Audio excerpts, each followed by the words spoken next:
Hello, Assalamu alaikum, and welcome to my Innovator Founder Visa series. For those of you who don't know, I've recently switched from the PSW to the Innovator Founder Visa, which is a 3 years visa given in the UK, which can directly lead to the ILR given certain conditions. So in the last video, I discussed what exactly is this visa and who is it for. If you haven't watched that part, I'll put the link in my description. You can watch it. I would suggest you do before you jump onto this part because that is really important. All right, so this part is all about endorsement bodies and the entire endorsement process. We'll get into the details of what exactly is the endorsement process like, what are the charges, who are the endorsing bodies, how do you apply to them, what endorsing body you should choose, keeping your startup or business idea in mind, and everything. So yeah, let's get started. Just a disclaimer, I'm not a consultant or a lawyer. Whatever information I'm giving out in these video series is purely based on my personal experience. And since I've spent around 10 months on this visa, getting this visa, whatever information I've gained through talking to the consultants, lawyers, friends, founders, entrepreneurs, everybody, you name it, I have talked to them. So whatever details I'm giving out there is purely based on my personal experience. So this visa has always been in the UK, if not always, at least for last 15-20 years, which means that for the last 15-20 years, endorsing bodies were there, and there used to be 250 endorsing bodies, which included a lot of universities, incubators, accelerators, and a lot of other organizations. But last year, government reduced the number from 250 to only 4 endorsing bodies. So a lot of the organizations that had the license to become the authorizing bodies and could give you the endorsement letter for your business, those were waived off, those were taken off from them. So now there are only 4 endorsing bodies, and out of those endorsing bodies, only these 3 are the ones that people know about, including myself.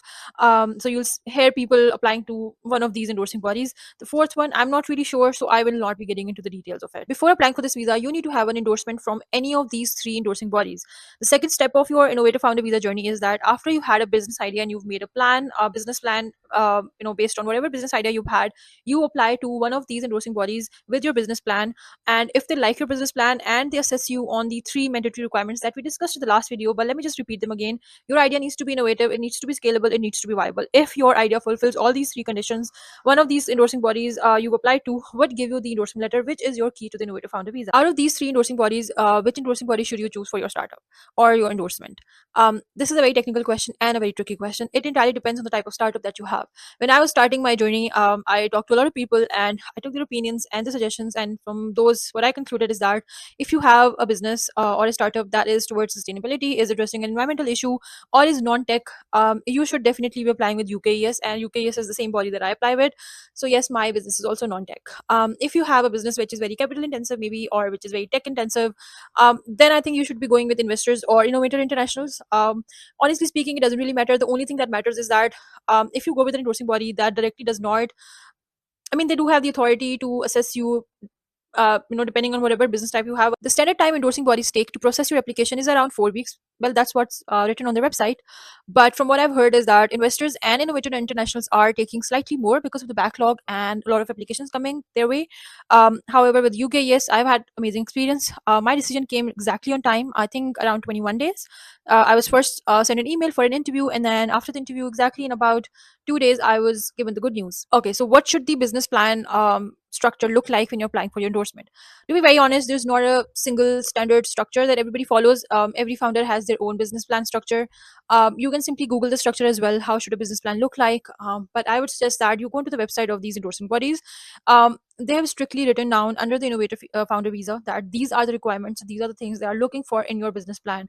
You just need to create a business plan that should have and that should answer those questions that they want to ask. Now, I'm not sure about the investors and innovator internationals because I applied with UKES, so I'm familiar with their application process.